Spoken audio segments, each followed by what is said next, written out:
Abay solid ang opensa na ginawa dito ni Dalton Knecht. Pinangunahan naman niya dito ang bench scoring para sa Los Angeles Lakers. Thomas with the footies? Yeah.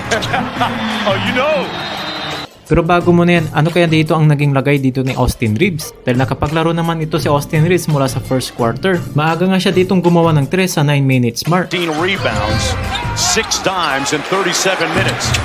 Pero dito sa entry ng second quarter ay may bad news na dumating dito kay Austin Reeves. Dahil ayon sa report ay hindi na makakabalik pa sa game due to left calf soreness na kung saan nakapaglaro lang siya dito ng 9 minutes with 6 points. At nagresulta nga ito ng naging mahirap dito sa LA Lakers. Dahil dalawang starting lineup ang kanila ditong nawala. Na kung saan nauna nang na-injury dito si Rui Hachimura. Kahapon lang sa laban nila sa Minnesota Timberwolves. Sa after naman dito ng 24 hours kung saan makakakuha pa sila dito ng detalye sa lagay na injury ni Rui Hachimura at Austin Reeves. At umaasa naman dito ang mga fans na hindi sana ito lumala dahil makakalaban nila ulit dito ang Los Angeles Clippers pagdating ng Lunes. Samantalang nung nawala naman dito si Austin Reeves sa second quarter, pinasok na nga dito ni Coach JJ Redick at ito na nga si Dalton Knecht ang pumalit na nga dito sa kanyang opensa na kung saan ay nakapagtala ito ng tatlong tres na magkasunod na nakuha naman niya dito sa unang corner 3. Good defense there on James.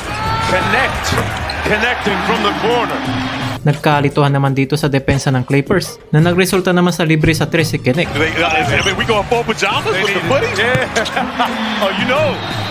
At dahil naman dyan ay napatimeout dito ang Los Angeles Clippers. Nakakuha dito ng magandang steal si Dalton Knecht sa second quarter at nagresulta naman ito ng fast break kay Luka Doncic. At muli naman dito ulit na patimeout dito si Coach Ty Lue. Lakers, Luka with that deceleration layup.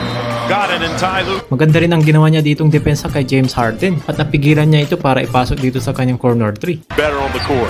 Great ones really care. Sumunod na play na ito ay easy 2 points na dito kay Dalton Knecht. On with a long outlet. Connect on the connection.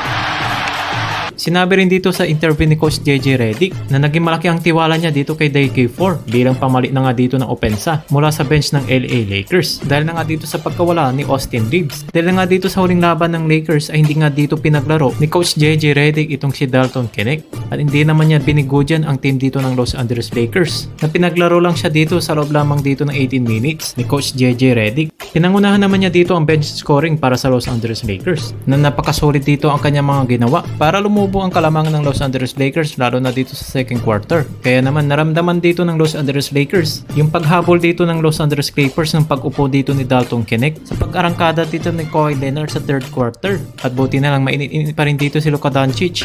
Simmons. Luka on the drive. Got it. Na pinangunahan naman niya dito sa leading scorer ng Los Angeles Lakers na nakagawa siya dito ng 31 points. Nagtapos pala itong laban na ito sa 106-102